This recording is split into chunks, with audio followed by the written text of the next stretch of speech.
Dot, dot, dot, dot, dot, dot. We are closing another year together. I know the show's late. Thank you for being here. Regardless, I appreciate you. I hope you are having a phenomenal day. And I hope and pray and I speak blessing over this final day of the year. Now, I don't have other news for you today. I want to get right into the quick lesson. But before that, I do have a lovely warm cup of gratitude. Listen, I tell you what I'm grateful for. I'm grateful for transition moments today. I'm grateful for threshold moments today. I'm grateful for the moments in our lives where we can actually turn a chapter and move to a new season of our lives where we can actually re-script ourselves. Now, in all honesty, this past year has been a great moment for you to rescript yourself if you could have grabbed that moment, if you could have taken advantage of that, of the season that we had this year. You could have rescripted your entire self and the world would have grace for you becoming something entirely new. Now, some of us, though, we got sucked into the un. We're going to talk about being done with the un today. We got sucked into some of the negativity. We're going to talk a little bit about a few quick things. And I'm going to keep this like mega simple for everybody today. I do have a tool that I use to kind of do a thorough self-analysis. Some years I do it very thoroughly. Other years I don't do it hardly at all. But it's a massive transition moment for you. It's a massive moment for you to actually get some psychological leverage and think through and journal. Listen, I don't know if you stay up for the New Year's Eve to listen to fireworks. I don't know if you ignore the New Year holiday. I don't know if you're working. I don't know if you're off today, but I'd like to encourage you. I'd like to encourage you that you take time. If this is the only day that you journal or have journaled for the entire year, I want to ask you a few quick questions. So we're going to do this. I want you to hear the following 10 questions. I'm just going to ask the questions. We're not going to unpack them. I want you to share with, or not share with me, share with yourself and journal and reflect. I'm putting these questions here in this video. If you don't have time right now, if you're working today, then bookmark this video and come back and ponder these questions. Ask yourself these questions because you have got to give yourself permission and joy to enter into the new year with a paradigm of dominating success. I really wish this for you. So I have 10 questions that I ask myself every single year. And the Goals and Gratitude group, I have an annual review document, which I will update and post in the Goals and Gratitude group because we're there getting better together. You know we are. So let's start, though, with a morning cup of gratitude. We're going to skip other news because the only news you should care about today, you should give yourself permission to drop every other care and worry in the world and focus instead your energy on how to transition symbolically and well. So what I am grateful for this morning, I am grateful for transition moments. We also call these in the hero's journey threshold moments. These are moments where you cross one threshold and move into another. Sometimes that's from security into adventure. Sometimes that's from adventure into security. I believe that today's threshold moment of December 31st into tomorrow, well, I don't know if I believe it, but I am speaking life that this threshold moment is a threshold moment of an acceleration of all that is good and best in you, getting swept away into the jet stream that is next year. So I speak that is the threshold moment that we are looking at today. Let me ask you 10 basic questions that I ask myself, and I will be asking myself in a journal moment this afternoon or this evening. Let me ask you these 10 questions. The reflection moments. And I just want you to ponder these. If you're driving in your car, just listen to these. I hope you bookmark this and come back to this later to reflect on these questions. Here we go. Number one. And I ask you all this with the dearest of love. Number one, did I act with discipline this year? Did I act with discipline this year? Number two, did I continue to use the tools that I know work for me? My answer to that is I did not. I got away from using something that always works for me, and that is my Moleskine journal. I always start the year really good with these. Marissa got me a custom one here. It says Spark the Next Level. These are tools that work for me. Wall calendars work for me. My dream machine, reciting this every day. Whoop, not there. Reciting this every day works for me. The second question is, did I continue to use the tools that work for my success? Did I do that? Be honest in your journal entries. Be honest in your responses. Number 3, was there any correlation between my underperformance and underuse of the tools that work for me? So for me, fitness and health, that's a tool that works for me consistently. For me, quiet time in the morning consistently works for me. It has. I've been self-aware on this journey for over 20 years now, since I was about 12, actually right at 20 years. It's my 20-year rebirth, if you will. I'm 40 going on 41, or maybe I am 41. I'm 41, so yeah, just over 20 years. I know fitness and health worked for me after 20 years of analysis and journaling. I know that writing things down in a daily journal and keeping this on me, I know it works for me.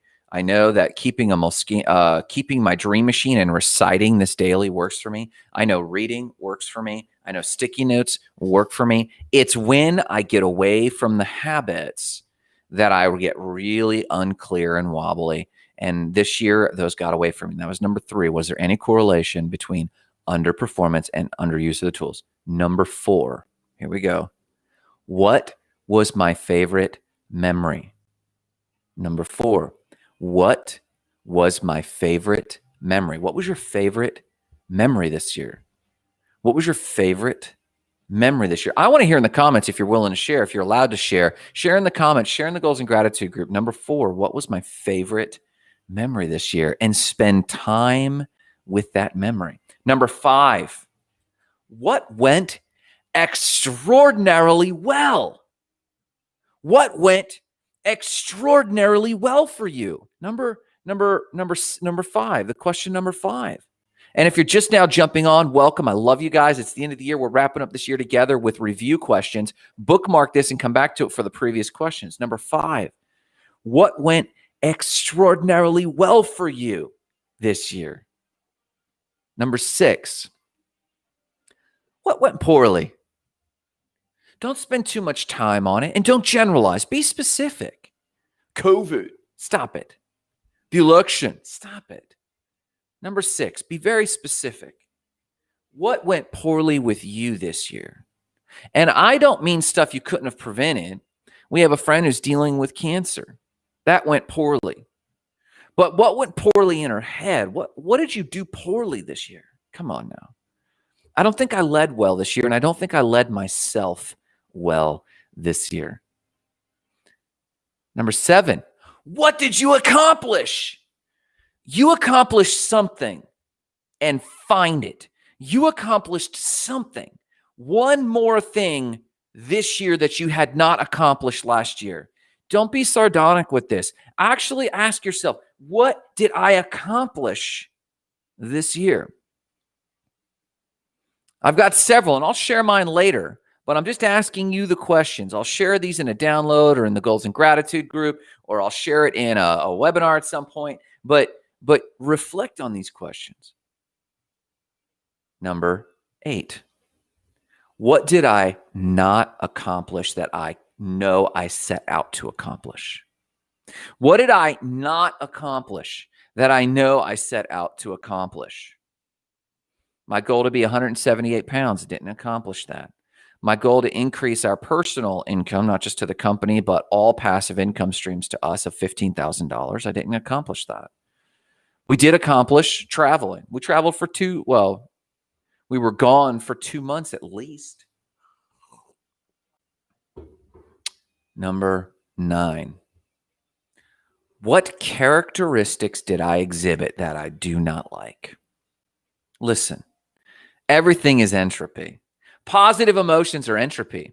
Negative emotions are entropy. Eventually, all this stuff will give its way to entropy. but we can at least fight back the negativity. I know for a fact I gave in to too much negativity this year. I know it. What characteristics did I exhibit this year that I did not like? That's number 9. And number 10, what characteristics do I wish to continue? You did some good stuff too, right? That's why we ask, what did I accomplish? What's my favorite memory? What did I do? What went extraordinarily well? What characteristics do I want to continue? I'll tell you, one of my big accomplishments this year was this lovely show. This lovely show is life to me. It's life to me. Why? Because I am not surrounded by nearly enough truly hype beast, complimentary, ambitious people. So when I do this show, I'm putting my flag out there. This is what we do. We are aggressive. We are building business. We are taking things to the next level. Good morning, Terry. I hope you're doing fantastic. See, this show has attracted awesome people like Terry Cazell. Or, you know what, Terry? I've never known how to pronounce your last name. I think it's Cazell. But I'm drawing people who want to be on fire because of this show. And this show by proxy has also bled into my TikTok and different things like that. That has gone extraordinarily well. I have accomplished that, and there's other things. You need to use these reflection questions to level yourself up. Terry says it's a great morning. I love it, Terry. It is a fantastic morning. I want you to use these questions, and here's the quick summary. Number 1, did I act with discipline? Number 2, did I continue to use the tools that I know work for me?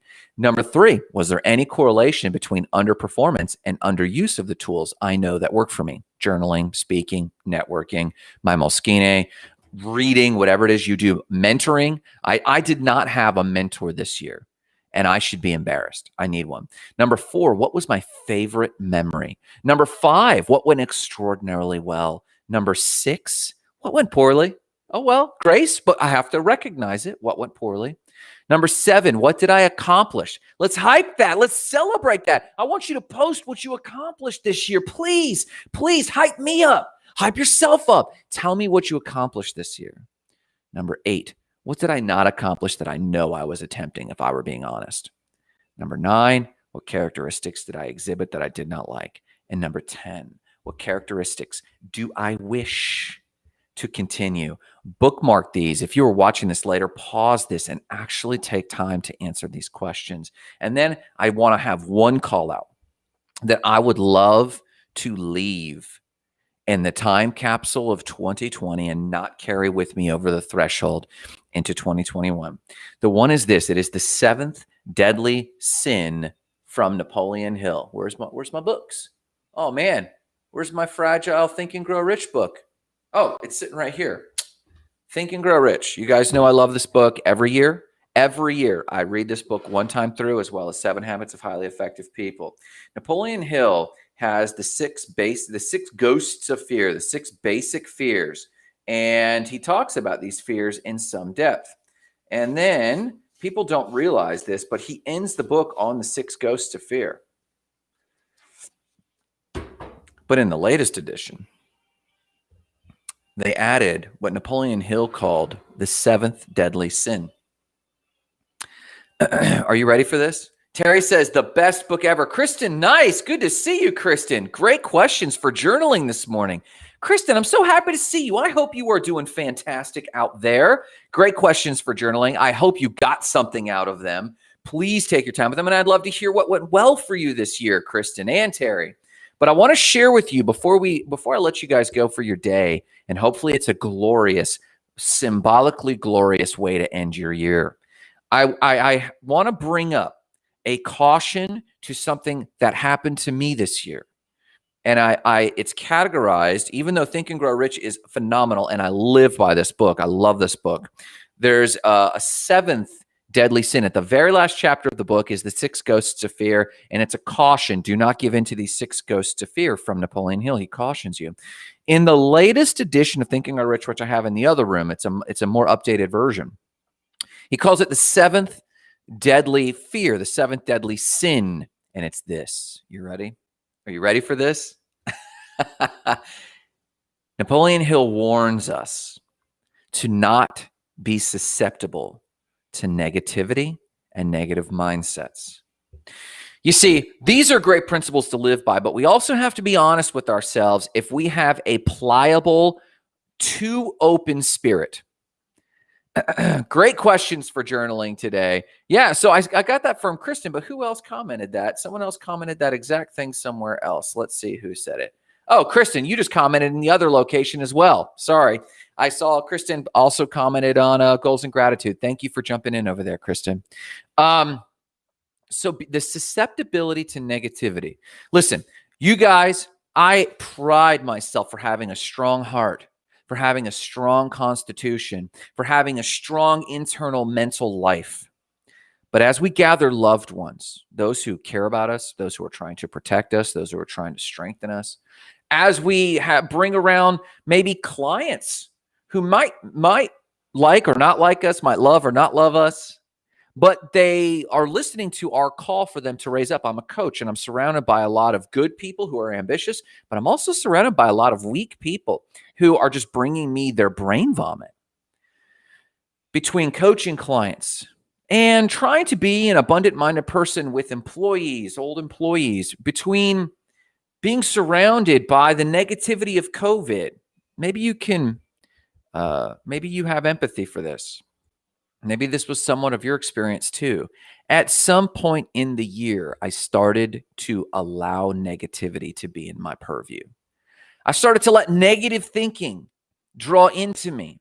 And one of the things I want to purge out of my soul is being a sponge for the negativity externally, instead of being a fountain of certainty, confidence, boldness, and clarity of my purpose in the world. You see, I think as we get older, we want to go along and get along. And I think we allow the wall of our internal heart, we weaken and soften those walls of strength because we want to get along with people. We don't want to push people away any longer. We want to lift other people up. We want to make room for as many people as possible in our lives. And I agree with that, because the second foundation of the TLE, the total life experience, is healthy, happy relationships. But I want to make sure that in so doing, we're not softening and opening ourselves up to other people's negativity, even those who we love. So I want to throw a word of caution that the seventh deadly sin from Napoleon Hill is receptivity to negativity. We've got to make room for plenty of loving relationships in our lives. We've got to make room for kindness and openness and boldness for our vision. But I am dropping the gate over my heart for negativity. I am going to become a stiff armor, the Heisman. I'm going to stiff arm negativity this year. And I want to, and in my goal in doing that is I want to become a fountain of vision, a fountain of clarity, a fountain of boldness. And to do that, I've got to stop the things that block that up. And unfortunately, it's negativity. We were talking with some people yesterday that there is a stigma on the young generation about being they're something. And this came from a church study, and the book came out called Unchurch. And the young generation kept saying, I'm unchristian. I'm unchurch. And the older generation would come back to them and go, does that mean you don't believe in God? And they're still like, I don't know. Does that mean you don't believe in church? They'd say, I don't know. I just know I'm not that. The uncola, Pepsi, the uncola. A lot of us, because we were wired this way. Humans are just wired like a thermostat. We have a stasis in our brain. And when that stasis gets too hot, we start sweating. When the stasis gets too cold, we start shivering. And that bleeds into every corner of our psychology. Hey, that wall's supposed to be white. Instead, it's black. Terry says, very good book by John Gordon called The Energy Bus, a very simple, easy read about keeping out the negative energy. Terry, I'm totally going to take you up on that. I've got to grab that book. That sounds very empowering, and I think I need that this year. It'd be fantastic. Now, for those of you who know me, Terry has known me. Actually, Terry has known me in Lakeland longer than even my wife, along the lines of Patrick Thurmond and the people that we would run into at Panera Bread on the South Side back in the day.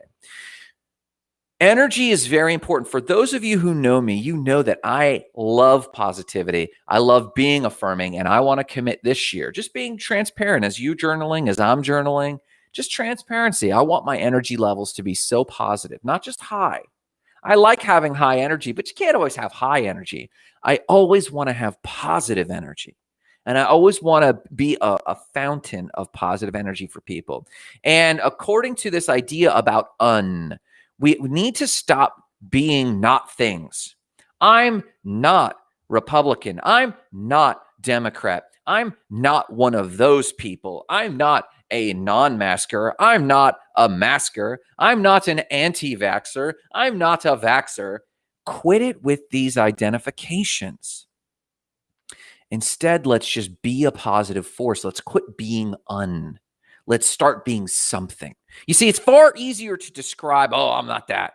It's far easier, and it triggers people's emotions. And we've gotten, especially because of social media, and I'm a big fan of social media, but because of social media, we love triggering people. It's how do I trigger someone? How do I do a dramatic exit to Clubhouse or some other software? How do I trigger the people around me? Stop this.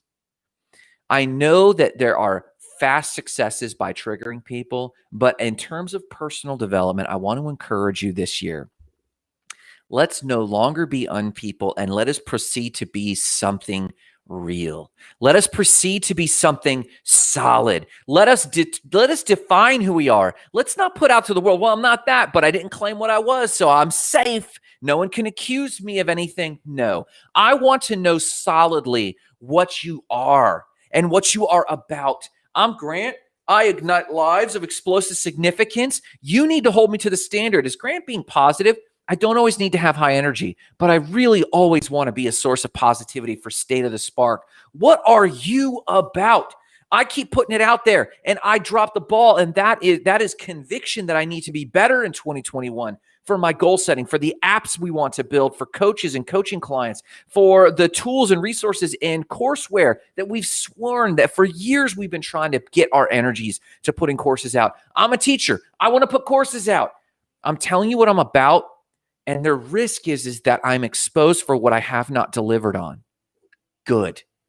You know what I stand for, and you're going to hold me accountable to that. No longer be a person who's not that and not that, so I'm safe, and no one can accuse me of dropping the ball. Listen, boldness. Fortune favors the boldness. If you go back to my TikToks, I posted a TikTok about Steve Harvey, and he said, listen, loved one, and I'll end with this. Let me end this show with this because I really want to encourage you with this. He said, listen, loved one, you will fail more than you succeed. That's okay. Is that 2020? We have, most all of us could say safely that we have all failed more frequently than we have won in 2020. And that's okay. That's always the way it is. It's just got a specter hovering over it. But you and I are going to step out of that specter today, and we are going to threshold tomorrow. And I want to challenge you. I don't mind if you wallow in all of the frustrations and challenges and losses. Journal these, please, today. And if you need a symbol, go out when people are shooting fireworks and burn those things to the ground. I know we did this as kids. I know we did this as camp. You've seen this with lanterns. I want you to burn symbolically the frustrations, losses, fears, concerns, and failures of 2020. Please do this. Please do this. Burn those things tonight. Breathe. Journal begin to journal who you are going to be, who you desire to be, and become a solid person. And wake up tomorrow and tell me who you are tomorrow. Show me who you are tomorrow so I can celebrate this very solid, very real person that we're going to take into 2021. Listen, for me, warts and all, it's been a phenomenal year. For me, warts and all, losses and all, We took a loss this year. There's small, unmarked losses that me and Marissa know about. I'm going to burn those. And I encourage you to do the same. And then tell me who you're going to be. I'm going to leave you guys with this. I love you. Be strong. I love you, though I don't know you. And that's okay too. Be strong out there. Go out and have a phenomenal day. And remember the mission: igniting lives of explosive significance, starting with your own. Have a phenomenal